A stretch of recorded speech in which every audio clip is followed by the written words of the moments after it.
안녕하세요. DJ 현희입니다. 오늘의 사연 시작해 보겠습니다. 누구나 세상에 태어난 이상 소중한 존재이고 존중을 받아야 하는 존재라는 이야기를 교과서에서 참 많이 배웠죠. 하지만 모든 인생이 다 교과서에서 나온 내용대로 흘러가고 모든 사람들 역시 교과서에 적힌 마음으로 모두를 대하지는 않는 것 같더라고요. 너무 어린 나이에 혼자가 되었고 매우 잔인하고 차가운 사회에서 살아남아 보려고 발버둥을 쳤던 제 인생에서 생각지도 못했던 사건을 겪게 되니 인생이 참 별것 없다는 생각이 들기도 하네요. 왜 어르신들이 사는 것 별거 없으니 하고 싶은 대로 하고 살라고 하시는지 뼈저리게 느끼게 되는 계기였기도 하고요.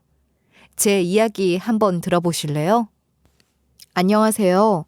저는 올해로 47살이 된 여자로 현재는 경기도 양평에서 거주를 하며 나름대로의 삶을 정돈하며 지내고 있습니다.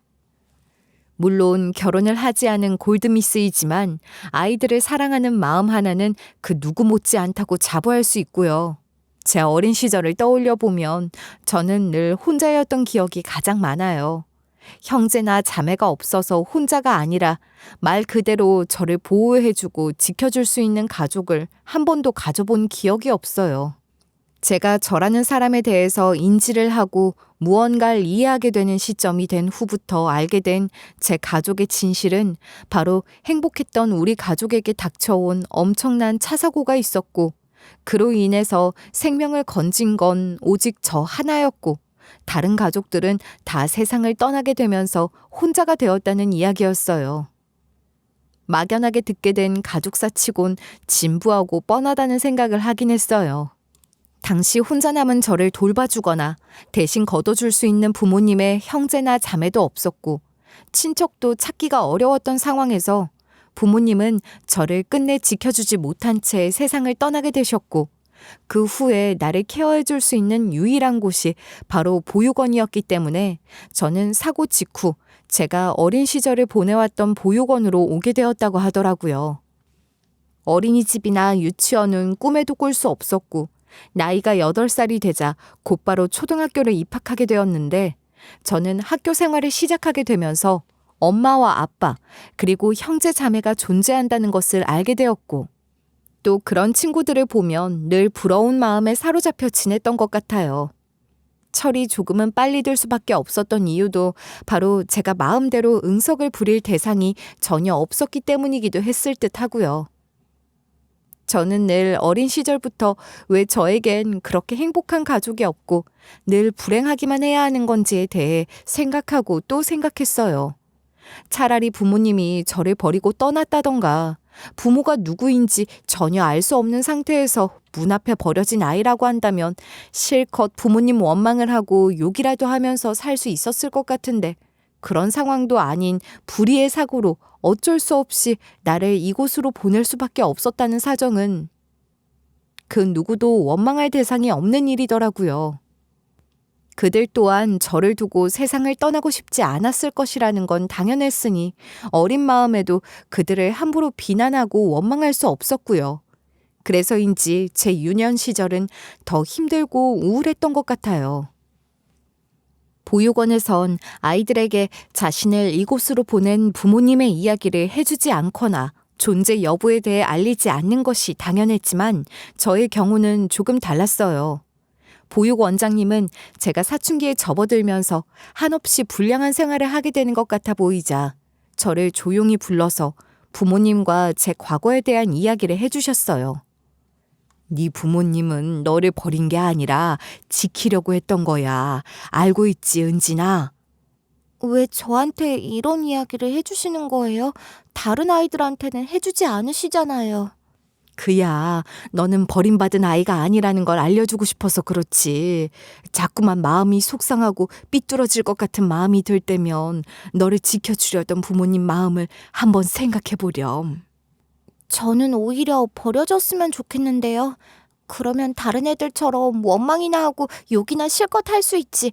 왜 남겨진 건 전데 제가 가족들을 다 이해해야 하는지 정말 모르겠어요. 은진아, 네가 힘들고 외로운 마음 충분히 이해해. 하지만 너에겐 선생님도 있고 우리 보육원 가족들이 있잖니. 요즘 너를 보면 선생님이 속이 상해서 하는 말이야. 저도 모르겠어요. 그냥 지금은 선생님 말씀이 다 와닿지가 않아요. 죄송해요. 그 당시 제가 너무 힘들어하고 엇나가는 모습이 안타까워 해준 이야기라고 생각을 했지만 당시에는 제대로 공감도 하지 못했고 보육원장님의 뜻도 이해를 하지 못했어요. 하지만 시간이 지난 후 지금에 와 생각을 해보면 모두 다 뜻이 담긴 이야기가 아니었을까 싶은 생각이 들기도 하더라고요. 제가 이렇게 삐뚤어지게 된 것은 아마 같은 보육원에서 자란 아이들이지만 각자 상황이 다르다는 점 때문이었어요. 모두 다 부모가 버리고 없는 아이들은 아니었거든요. 생활이 어려워져 어쩔 수 없이 잠시 아이를 맡긴 후에 다시 찾아오는 부모님들도 있었고 또 일주일 또는 한 달에 한 번씩 꼭 아이를 보러 와 맛있는 것도 사주고 같이 외출을 하며 선물을 해주는 부모도 있었거든요. 이런 모습을 볼 때마다 직접적으로 표현을 하진 않았지만 저는 늘 부러운 마음이 컸고 저에겐 그런 사람이 단 한 명도 없다는 사실이 저를 삐뚤어지게 하는 원인이었기도 해요. 그 당시 엄마가 한 달에 한 번씩 찾아와 돌봐주고 가는 친구가 있었어요. 꼭 올 때마다 맛있는 음식을 사주거나 외출을 해서 좋은 옷, 신발, 장신구를 사주고 갔었고요. 저는 그 친구가 너무 부러웠어요.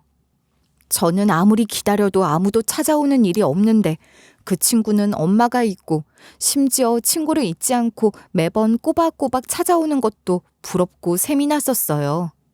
게다가 그 친구가 받는 선물들은 매번 좋은 것들이었고 보육원에서 자라는 저는 평생에 걸쳐 받을 수 없는 것들이었기 때문에 그 물건을 가지고 싶다는 생각을 정말 강하게 했어요.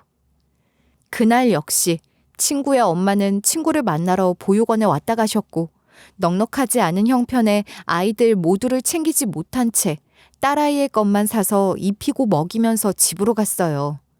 그리고 그날 친구는 엄마가 사줬다고 자랑을 하면서 정말 예쁜 머리띠 하나를 가지고 와 자랑을 했어요. 그날 저는 그 머리띠가 너무 예쁘다고 생각을 했고 어린 마음에 가지고 싶다는 생각을 했어요. 무엇보다 친구의 엄마가 사주고 갔다는 자랑을 하는 모습이 시샘이 났고 꼴이 보기 싫었던 마음이 삐뚤어지게 나타났고 저는 살면서 처음으로 남의 물건에 손을 대게 되었어요. 무슨 마음으로 한 일인지 저도 모르겠지만 어린 마음에 친구의 예쁜 머리띠에 대한 욕심이 생겼고 친구의 사물함에 손을 대어 그 머리띠를 훔치게 되었어요. 친구는 가장 아끼는 물건이었다 보니 당연히 없어진 직후 빠르게 알게 되었고 이로 인해서 보육원 전체가 머리띠 도난 사건으로 떠들썩해졌어요. 저는 이 모든 사실을 알면서도 제가 훔쳤다는 이야기를 하게 될 경우 엄마 아빠가 없는 상황에서 도둑질까지 한 아이로 웃음거리가 될 것이라는 생각으로 끝내 훔쳤다는 사실을 말하지 않고 버텼어요. 하지만 미숙한 도둑질에는 목격자가 있었고 제가 그 친구의 머리띠를 머리에 써보면서 화장실 거울을 보는 모습을 목격한 다른 보육원 친구가 그 사실을 보육원장님께 이야기를 하게 됐어요. 그리고 곧바로 저 또한 보육원장님에게 조용히 불려가게 되었죠. 저는 혼날 것을 생각하고 잔뜩 긴장을 한 채 주먹을 쥐고 고개를 숙인 채 보육원장실에서 서 있었어요. 그런데 제가 생각한 것과 다르게 보육원장님은 저에게 화를 내지 않고 인자하게 말을 거셨어요. 은진아, 네가 머리띠를 하는 걸 본 친구가 있다고 하는데 네가 정말 친구 머리띠를 가져간 건 아니니? 솔직하게 이야기를 하면 지금은 선생님 선에서 해결을 할 수 있지만 말을 하지 않으면 도와줄 수가 없어.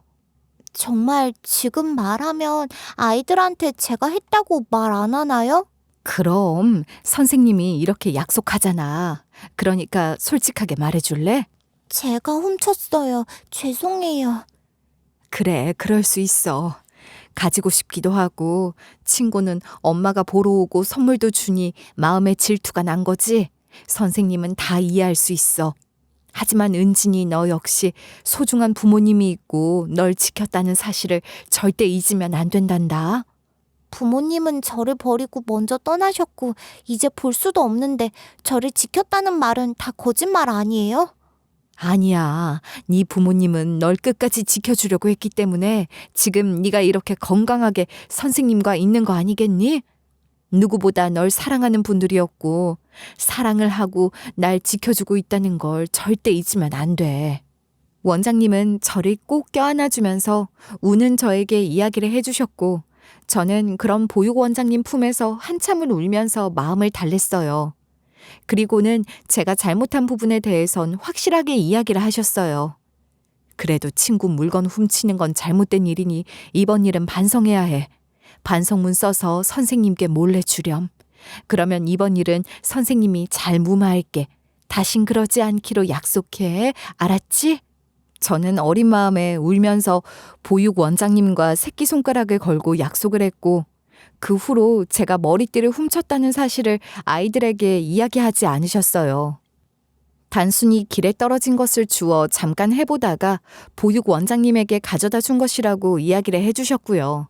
저는 보육 원장님 덕분에 도둑질을 한 아이가 아니게 됐고 오히려 저를 의심하며 일렀던 친구들은 저에게 사과를 하며 마무리를 했죠.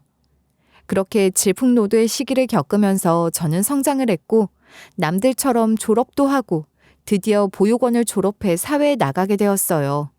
제가 독립을 해 자립을 하던 날 보육 원장님과 이야기를 나눴죠. 이제는 너 혼자 어떻게 해서든 살아남아야 해. 부모님이 지켜준 네 소중한 목숨 잘 지키면서 힘들면 언제든 선생님에게 찾아와도 돼. 알았지? 선생님도 네 부모잖아. 네, 그동안 문제 많고 탈 많은 저 지켜주셔서 감사합니다. 잘 지내볼게요. 자주 올 거고요. 그래. 그리고 이건 네가 그렇게 궁금해하면서도 미워했던 네 부모님과 네 사진이야. 네가 떠나니까 이건 네가 가져가야지. 보육 원장님은 저에게 낡은 사진 한 장을 주셨어요. 그 사진에는 해맑게 웃고 있는 저와 불에 그을렸는지 탄 자국으로 얼굴이 반 이상 가려져 있는 어른 한 명의 사진이 있었어요. 그 사진 속 알아볼 수 없는 어른의 모습이 제 부모님이라는 걸 알게 된 후로 그 사진을 지갑 속 깊은 곳에 넣고 다니면서 사회로 나아가 내 몫을 하기 위해 열심히 노력했어요. 제 어린 시절 이야기를 들어보시면 아시겠지만 솔직히 저는 공부를 열심히 하거나 잘하는 아이는 아니었어요. 당시 부모님이 없다는 상황에서 제 삶에 대한 고민 자체가 많았고 공부 자체에는 큰 관심도 없던 상황이었는지 성적이 그리 좋은 편도 아니었고요. 그래서 고등학교 졸업을 하고 난 후부터 애초에 대학 진학은 꿈도 꾸지 않았어요. 대학을 간다고 해도 대학 등록금을 충당할 여유도 없었기 때문에 저에게는 사치라고 생각을 했기도 하고요. 이런 이유로 고등학교 3학년을 끝으로 졸업을 하고 곧바로 취업을 해야 했어요. 그런데 막상 잘하는 것도 하자없이 세상으로 나가야 하는 상황이 되니 막막하더라고요.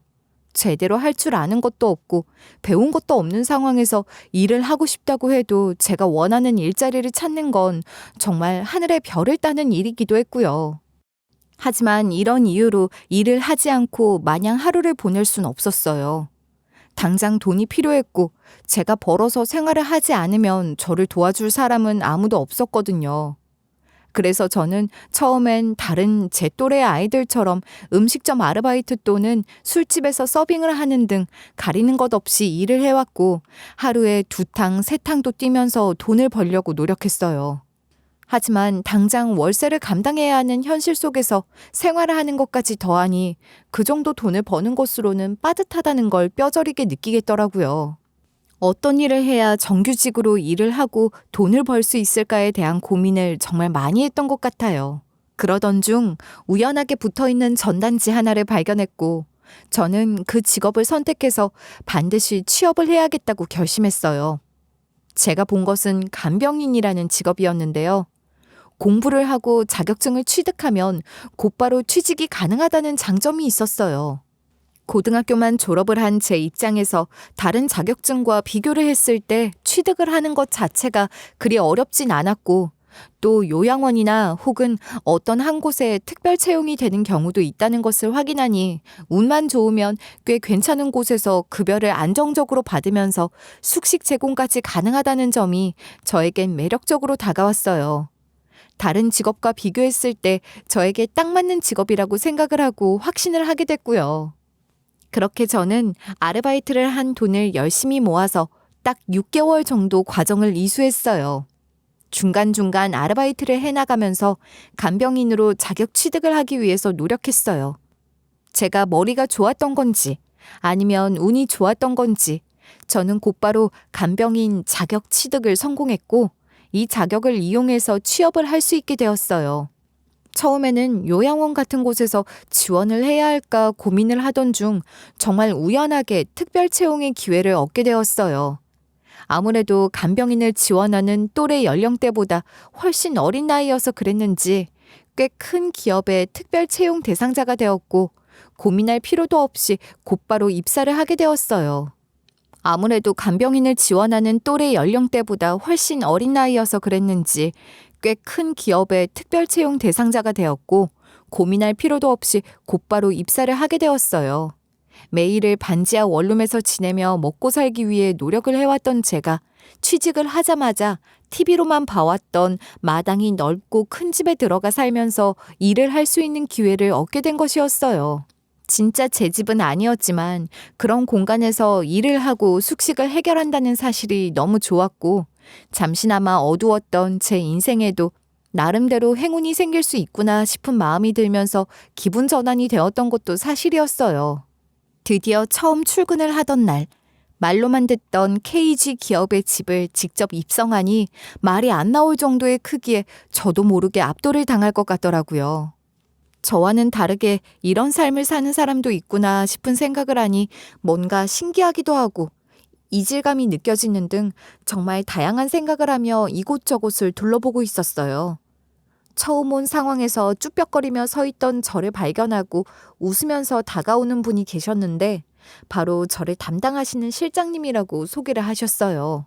안녕하세요. 유은진 씨? 어머, 젊다고는 들었는데 간병인 지원하신 분이라고 믿을 수 없을 정도로 엄청 젊으시네요. 그래서 회장님이 직접 고용을 하신 건가? 안녕하세요. 네, 제가 유은진 맞습니다. 제가 고등학교 졸업하고 바로 자격 취득을 해서 취업을 해서 어리면 안 좋은 건가요? 아니요. 그런 뜻으로 한 말은 아니고 여기서 가장 어리실 것 같아서 놀라서 이야기해봤어요. 그리고 회장님께서 직접 채용을 하시는 경우는 드문데 행운이시네요. 모쪼록 빨리 그만두지 마시고 우리 오래 같이 잘해봐요. 네, 뭐든 시켜만 주시면 열심히 하겠습니다. 저도 잘 부탁드려요. 사실 회장님이 저를 직접 채용했다는 이야기는 듣지 못했기 때문에 그 말을 실장님으로부터 듣고 나니 왠지 모르게 제가 선택을 받은 것 같다는 기분도 들면서 기분이 좋아지더라고요. 이렇게 선택을 받은 이상 제대로 일을 해서 실망시키지 말아야겠다는 의지가 샘솟았고요. 그런데 제 마음과 달리 그 집에서 일을 하고 있는 수많은 직원과 메이드분들은 저를 맞이하는 표정들이 그리 좋지는 않았어요. 자, 오늘부터 새롭게 회장님 전담해서 간병하실 유은진 님이에요. 다들 반갑게 인사해 주시고 앞으로 같이 지낼 거니까 얼른 친해지시길 바라요. 안녕하세요. 처음 뵙겠습니다. 제가 막내이니 뭐든 시켜주세요. 열심히 하겠습니다. 제가 큰 소리로 인사를 함에도 불구하고 모두들 저를 보면서 밝게 인사를 해주지 않더라고요. 오히려 상당히 싸늘한 눈빛을 보내며 저를 아래 위로 훑으시더니 텃세 비슷한 태도를 보이면서 무시하시더라고요. 사회생활을 처음 해본 제 입장에선 매우 당황스러운 반응임이 확실했고 적응이 잘 안 된 것도 사실이긴 했지만 그래도 이곳에 적응을 하지 못하면 갈 곳이 없다는 생각을 했던 저였기에 마음을 굳게 먹고 버티기로 했어요. 그리고 애초에 저는 혼자였기 때문에 사람들의 그런 시선이나 말투, 태도가 그렇게 크게 신경 쓰이지 않기도 했고요. 뭐야, 몇 달이나 됐다고 또 새로 바뀌어. 하여튼 오래 버티는 사람을 못 봤어.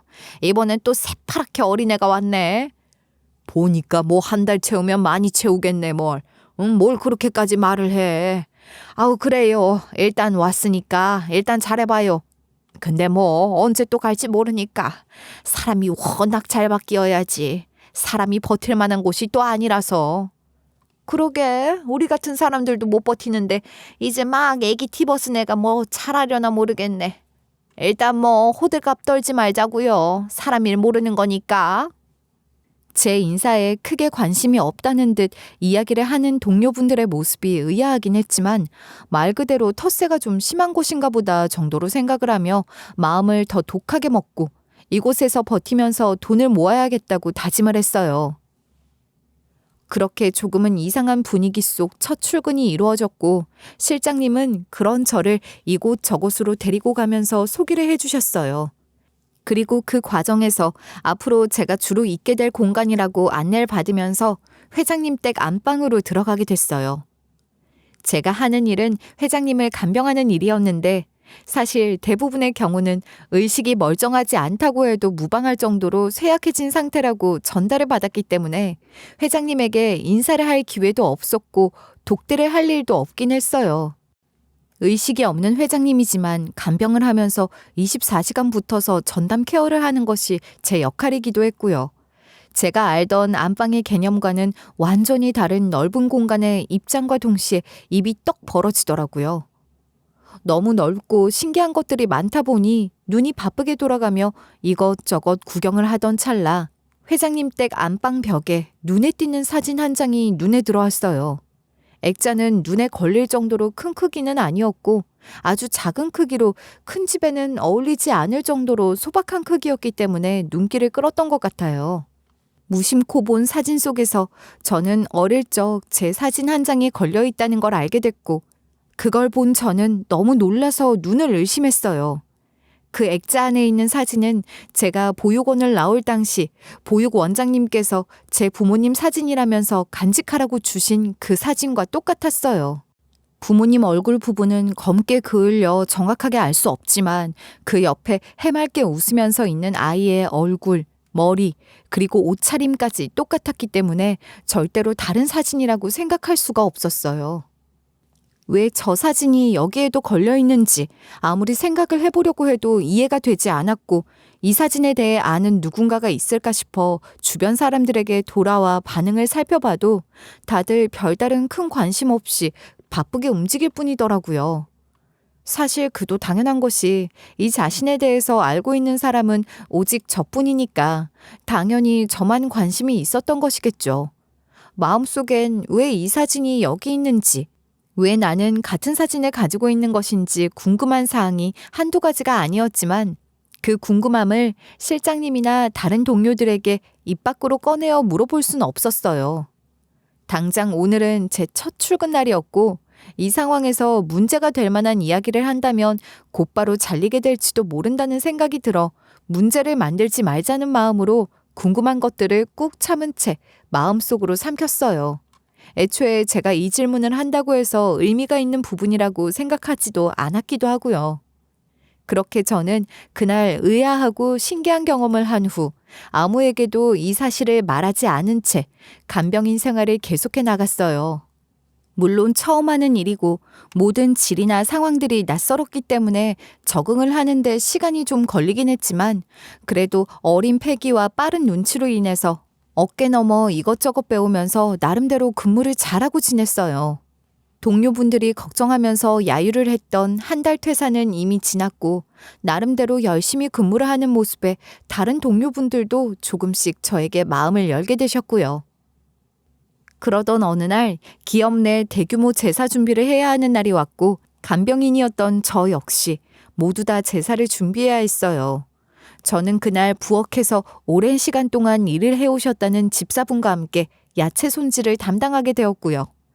집사님은 제가 입사를 한 날부터 제 얼굴을 뚫어져라 쳐다보고 무언가 이상한 눈빛을 보내오셨던 분위기에 사실 좀 불편한 감이 있었던 사이였어요.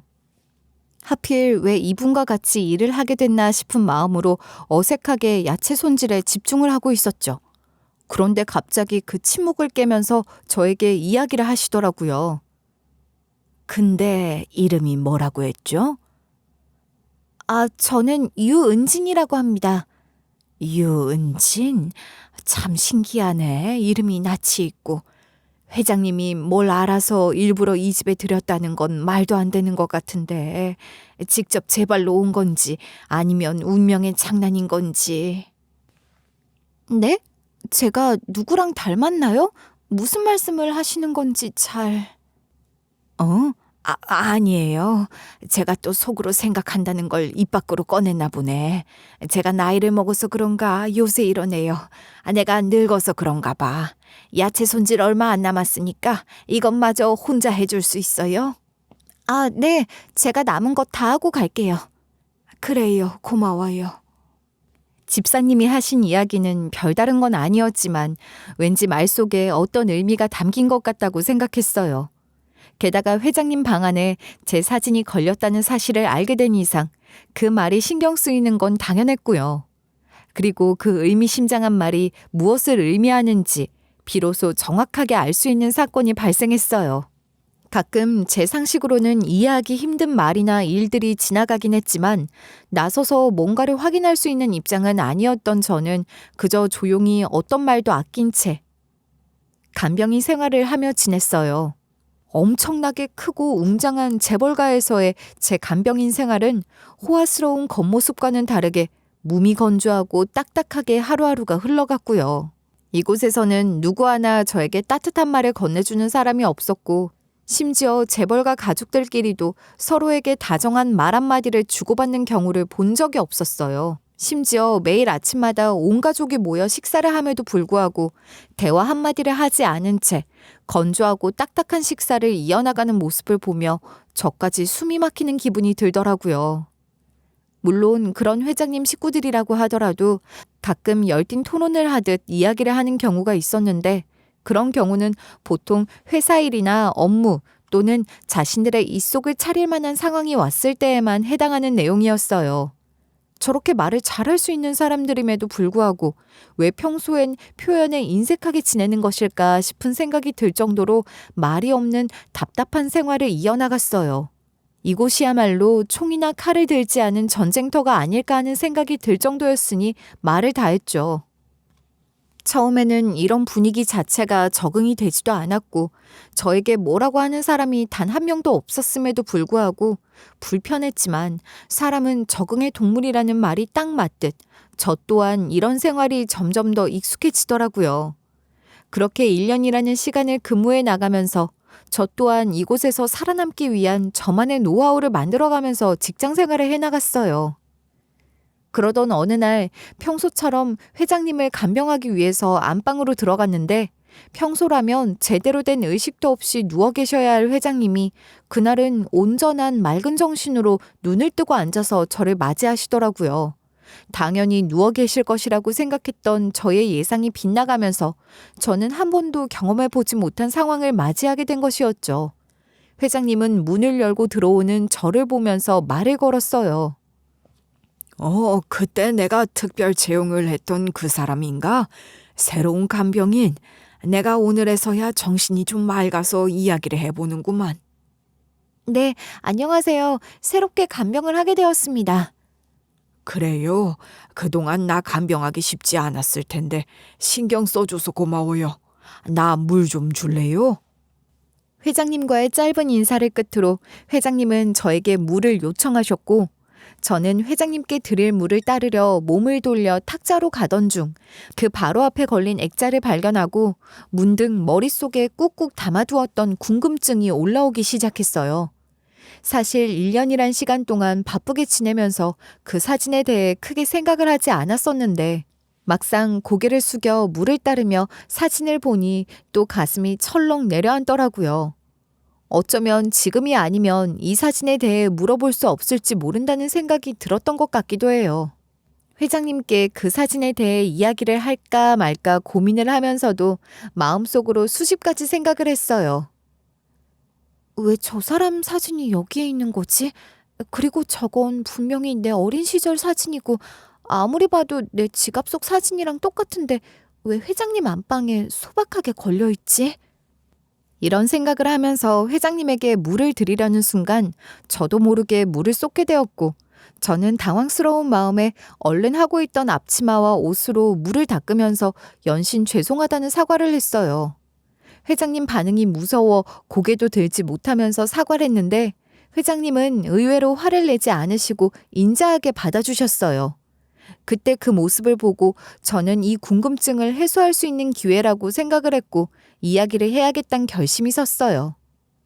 회장님의 인자함에 저는 고민 끝에 정신이 맑은 회장님에게 물을 수 있는 마지막 기회라고 생각을 하고 조심스럽게 제 지갑 속 간직해왔던 사진 한 장을 꺼내며 회장님에게 보여주며 왜 제 사진이 이 집에도 있는 것인지 질문을 했어요. 저기 걸려있는 저 사진이요. 제가 가진 이 사진이랑 똑같은데 왜 이 사진이 여기 있는지 혹시 회장님께서 말씀을 해주실 수 있을까요?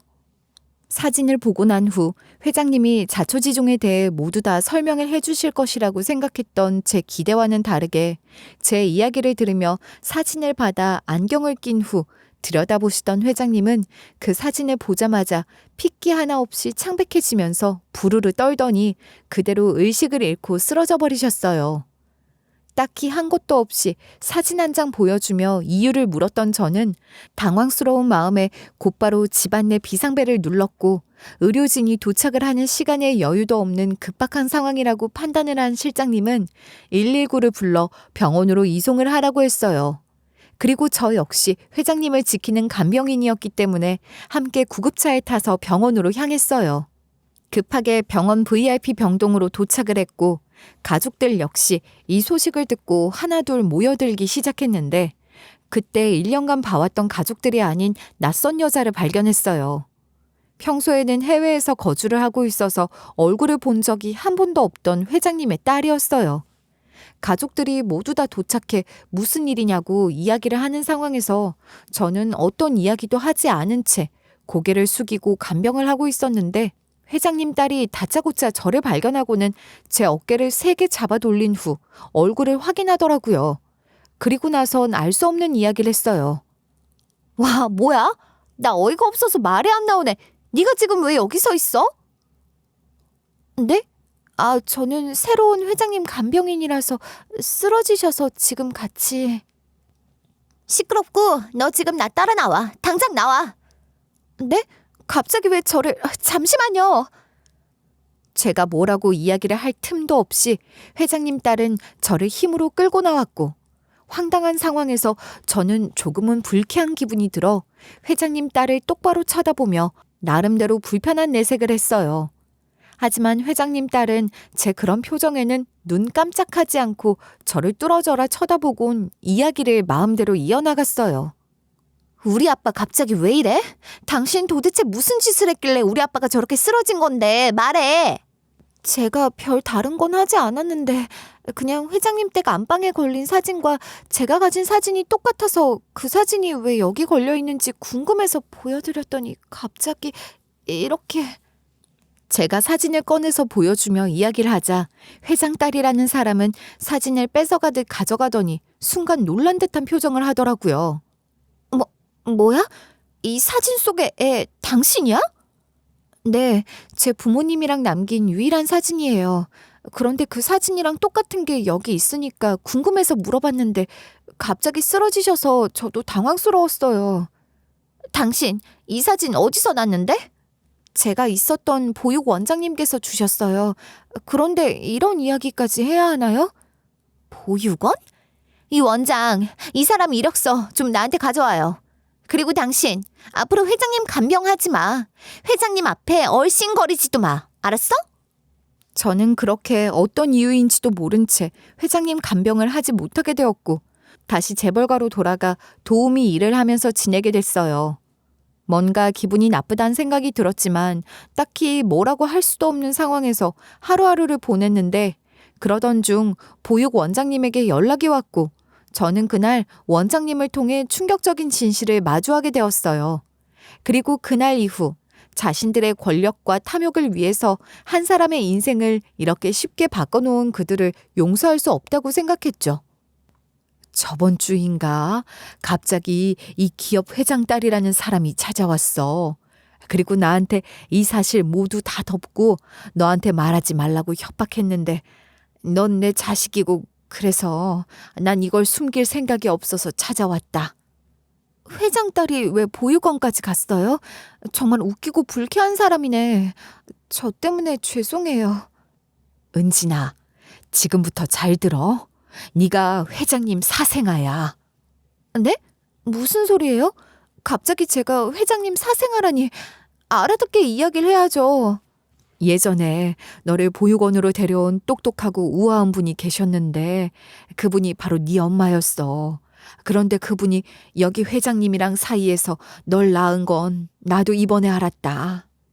원장님께서 저에게 해준 이야기는 가히 충격적이었어요.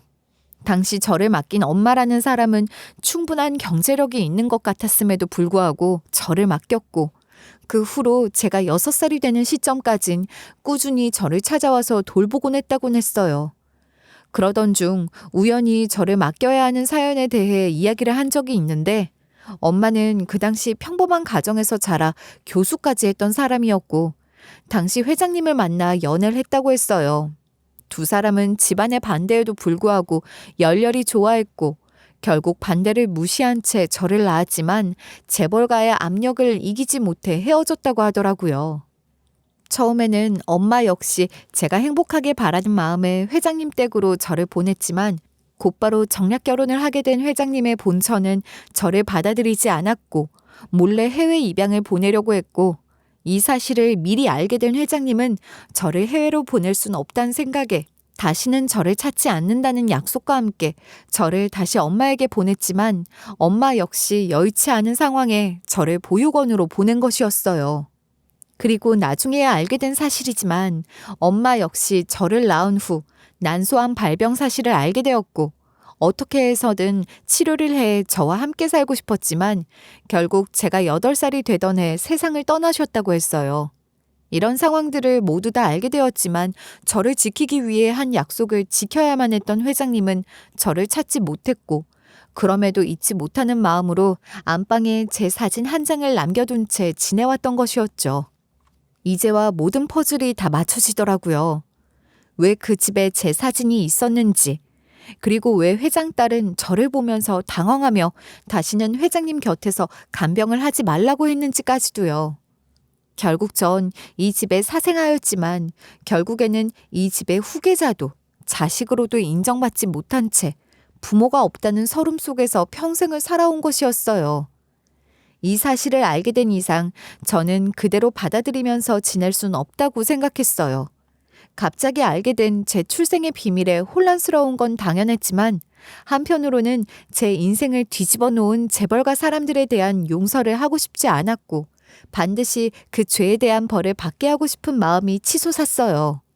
솔직히 이야기를 하면 자기 자식임을 알면서도 모르는 척 평생을 찾아오지도 않았던 회장님이 원망스러웠고 누구 하나 나를 지킨다는 말로 포장을 하며 나를 방치했다는 사실을 생각하면 할수록 치가 떨리게 화가 나고 용서할 수 없었어요. 그렇기에 더더욱 모두를 용서할 수 없다는 생각이 들었고 제대로 된 복수를 해야만 한다고 생각했어요. 그래야만 그게 나를 두고 먼저 하늘나라로 간 엄마에 대한 복수라고 생각을 하기도 했고요. 다만 상대는 재벌가였기 때문에 이 상황에 대해 무작정 달려드는 건 바보 같은 일이라고 생각을 했어요. 그래서 어떻게 하면 저들이 가장 두려워하는 방법으로 제대로 된 보상을 받고 대가를 치르게 할 수 있을지 고민을 하고 또 고민했어요. 그리고 몇 날 며칠의 고민의 결과 드디어 행동을 하기로 결심을 했고 저만의 복수 혈전을 시작했어요. 제가 가장 먼저 생각을 했던 것은 단연 회장님의 친자가 맞다는 것을 공적으로 인정받는 절차를 진행하는 것이었죠. 이미 제가 그 집에 사생활하는 사실을 다 알게 된 상황이라고 하더라도 비공식적인 이야기일 뿐 그 집에서도 저를 친자로 인정하지 않을 것이 뻔했기 때문에 그들이 불편한 진실 속에 부인을 할 수 없도록 하는 아주 공식적인 증거가 필요했어요. 그리고 그 방법이 바로 친자 확인이었죠. 저는 간병으로 일을 해왔고 나름 그곳에서 일을 해오면서 동료들과 친분을 유지했기 때문에 어렵지 않게 회장님의 물건을 얻을 수 있었고 이를 이용해서 곧바로 DNA 검사를 의뢰 시작했어요. 무작정 찾아가기보다는 그들에게 빠져나갈 구멍이 없도록 만들어야 했고 이를 통해서 제대로 된 협상을 할 수 있을 것이라고 생각했으니까요. 이미 결과는 알고 있는 것이나 다름이 없었지만 그래도 막상 친자관계 성립이라는 문구를 보니 기분이 묘하기도 하고 어이가 없기도 하더라고요. 확실한 결과를 받았고 또 사진이라는 증거까지 모두 다 확보를 했으니 이제부턴 상대방 측에서 힘과 권력을 이용해 어떤 수를 쓰려고 한다고 한들 도망갈 순 없을 것이라고 생각했어요. 그렇게 제 출생에 대한 비밀을 모두 다 알게 된 지 약 3달 만에 저는 다시 한번 회장님 딸이라는 사람과 사모님을 직접 만나러 그 집으로 향했어요. 제가 한 번은 올 것이라고 생각했는지 예상하듯 저를 맞이하더라고요. 저는 천천히 이야기를 시작했죠. 보이세요? 당신들이 그렇게 좋아하는 공적인 증거예요. DNA 분석서. 당신들이 그렇게 숨기고 싶어 했던 사생아가 저고 이젠 숨길 수가 없네요. 기왕 우리끼리 알게 된 거 제가 이렇게 된 히스토리까지 전부 다 언론이 그리고 세상이 다 알게 된다면 어떤 일이 생길 것 같으세요? 꼴에 본 건 있다고 야무지게도 준비해왔네. 야, 네가 그런다고 우리가 눈이나 깜짝할 것 같았니? 보육 원장도 진짜 웃기네. 그것도 가족이라고 꼴랑 가서 다 말해줬나 보지? 눈물이 난다 정말. 이제부터 정말로 눈물이 나는 게 뭔지 한번 해보려고 하는데 언제까지 웃을 수 있나 한번 볼까? 야, 드라마 주인공 그만 따라하고 본론부터 말해.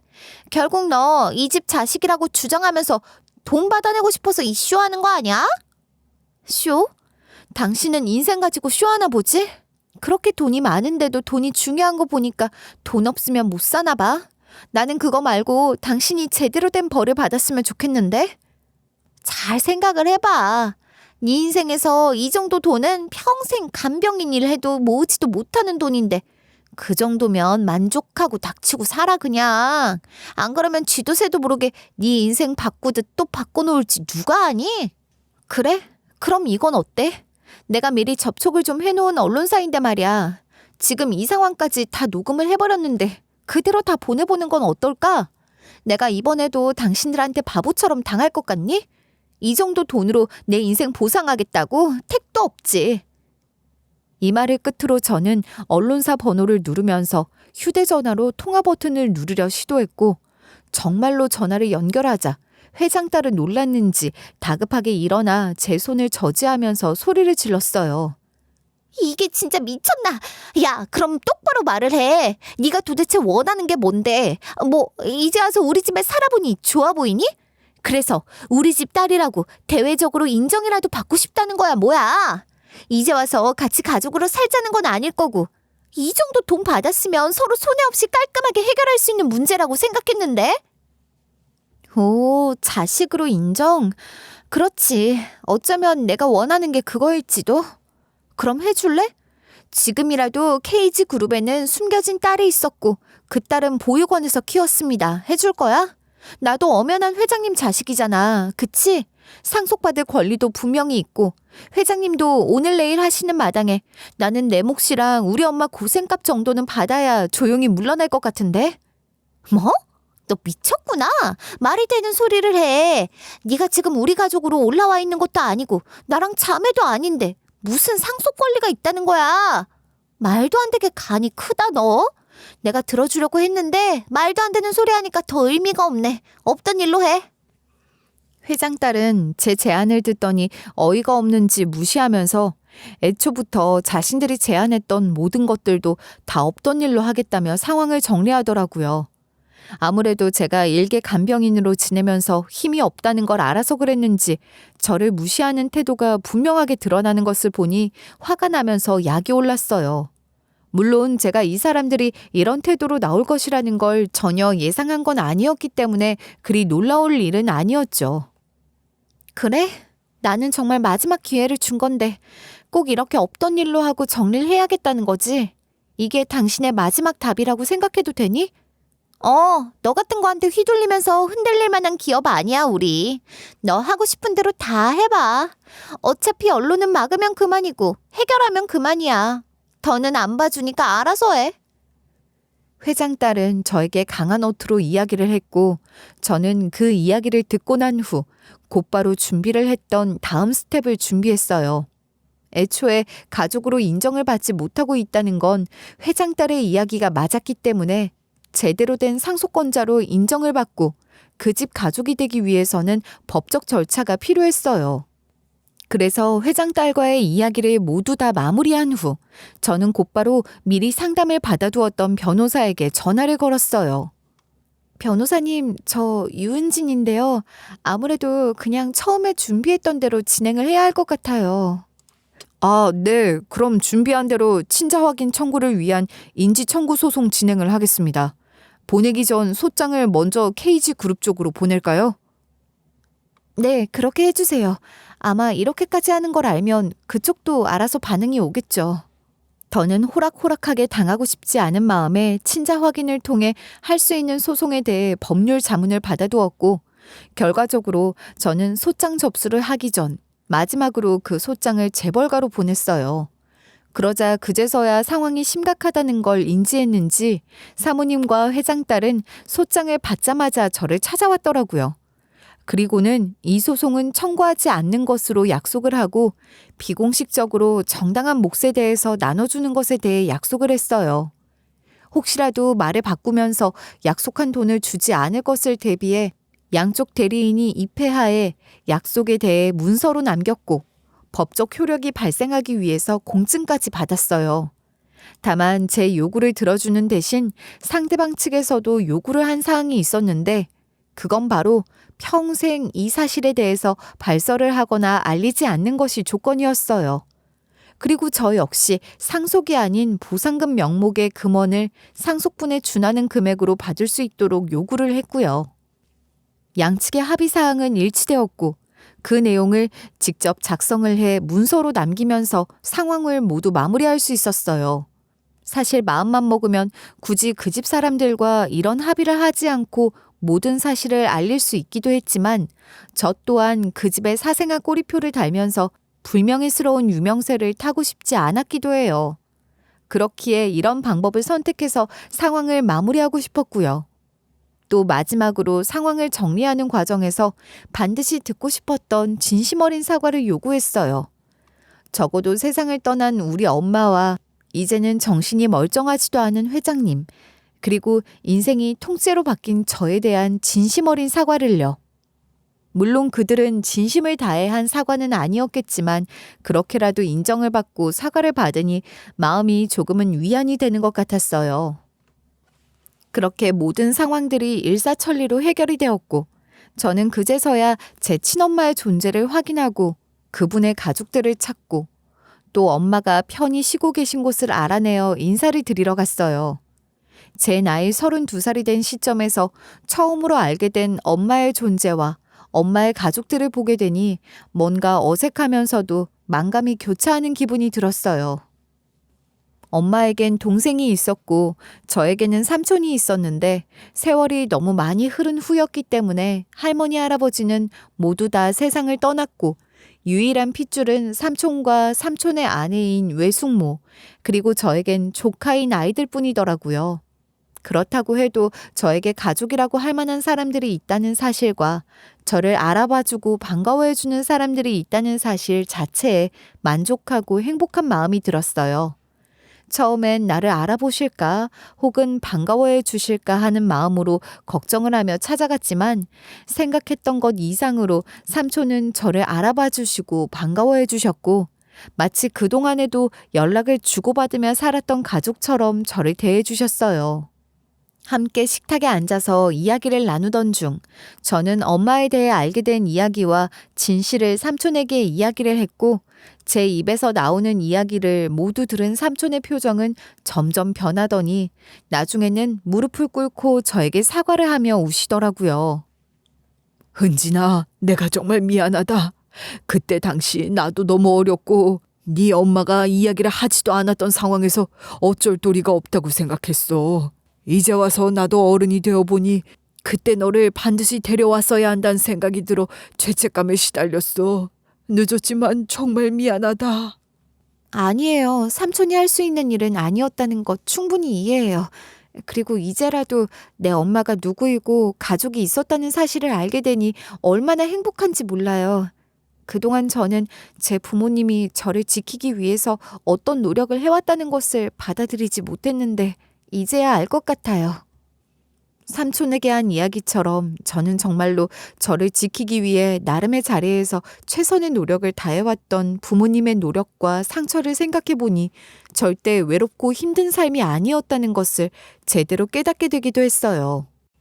그렇게 제가 모르고 살았던 가족들을 찾고 회포를 푸는 과정에서 회장님은 그날 저와의 이야기 끝에 충격이 크셨던 것인지 병세가 악화된 상황 속에서 한 차례 깨어나시긴 했지만 의식이 명확하지 않으셨고 그렇게 몇 달을 지내던 중 돌아가셨다는 소식을 들었어요.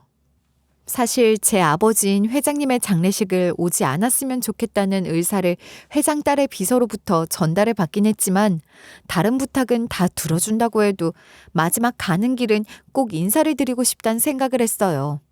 그래서 저는 처음이자 마지막으로 아버지를 만나고 애도를 할 마음으로 조용히 장례식을 찾아갔고 인사를 드리고 왔어요.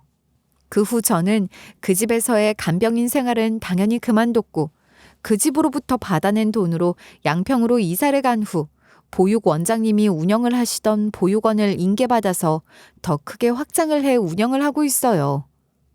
저처럼 갈 곳이 없는 아이들을 보호하고 부모가 없다는 이유로 무시당하지 않고 앞으로 나아갈 수 있는 발판을 마련해주고 싶은 마음에서 시작을 한 사업이에요. 물론 양평뿐만 아니라 서울에서도 나름 큰 재단을 설립해서 아이들을 위한 보호센터를 운영하고 있고 이제는 보호센터를 떠올리면 제가 운영을 하는 곳이 가장 먼저 생각이 날 만큼 많은 역할을 하고 있기도 해요. 어린 시절 시샘도 하고 내 인생을 비관하기도 했던 이곳이지만 그래도 이곳이 없었다면 갈 곳이 없는 제가 머물 수 있는 공간은 없었다는 걸 비로소 알 수 있었거든요. 그래서 저를 위해 위험을 무릅쓰고 솔직한 진실을 모두 이야기해 주신 보육 원장님에 대한 감사 표현으로 함께 손을 맞잡으며 앞으로 더 많은 아이들을 보호하고 안전하게 사회에 나가 일원으로 성장할 수 있도록 기부를 했어요. 갑작스럽게 바뀐 제 인생으로 인해서 너무 많은 돈을 손에 쥐게 되었지만 저는 그들과 달리 그 돈을 좀 더 의미 있게 쓰고 싶다는 생각을 했고 그 방법이 바로 제가 어린 시절을 보냈던 보육원에 기부를 하는 일이었고요. 어린 시절 버려진 삶이라는 기분을 충분히 느껴봤고 다른 부모가 있는 아이들과는 달리 다른 삶을 살면서 눈에 보이지 않는 차별을 겪어본 저로서는 지금 아이들이 어떤 마음으로 생활을 하고 살고 있을지 너무 잘 이해하고 있으니까요. 그런 아이들에게 가슴으로 낳고 품어줄 수 있는 그런 부모가 되어줄 수 있도록 제가 가진 능력 모두를 다 동원해서 노력하려고 하고 있어요. 지금의 저는 어린 시절 부모를 원망하고 남탓만 하면서 지내던 그 시기는 모두 지났고 제 안의 행복을 제 스스로 찾으려고 노력을 하며 살고 있어요. 어린 시절부터 버려진 삶이라고 생각을 해왔지만 사실은 버려진 것이 아니라 부모님을 포함한 주변의 모든 사람들의 끝없는 사랑과 관심 끝에 이만큼 성장해 올 수 있었다는 것을 이제는 깨닫고 있어요. 그래서 이제는 원망도 미움도 없이 그저 하루하루 저를 존재할 수 있게 해준 모든 사람들에게 감사하며 살고 있고요. 여러분들 역시 살다 보면 부모님에게 서운하거나 미운 감정들이 앞서는 경우가 많으실 거예요. 그럴 때마다 순간의 감정으로 나를 세우기보단 나를 위해 얼마나 희생을 하고 있고 사랑을 주고 있는지에 대해 한 번 더 생각해 보시면 좋을 것 같아요. 가족의 소중함과 나를 지켜주는 모든 사람들에 대한 소중함을 느낀다면 혼자라는 생각보다는 행복하고 감사한 마음이 더 커지는 것을 분명 느끼실 수 있을 거예요. 저는 앞으로 이곳에서 제 도움이 필요한 아이들을 도우면서 엄마처럼 베풀고 지켜주면서 하루하루를 보내려고 해요. 앞으로 제 남은 삶을 바쳐도 충분한 가치가 있는 일이라는 걸 이미 느꼈나 봐요. 제 이야기를 들어주셔서 감사해요. 다들 5월을 맞아 모두의 소중한 사람들에게 감사함을 전하는 행복한 하루가 되셨으면 좋겠습니다.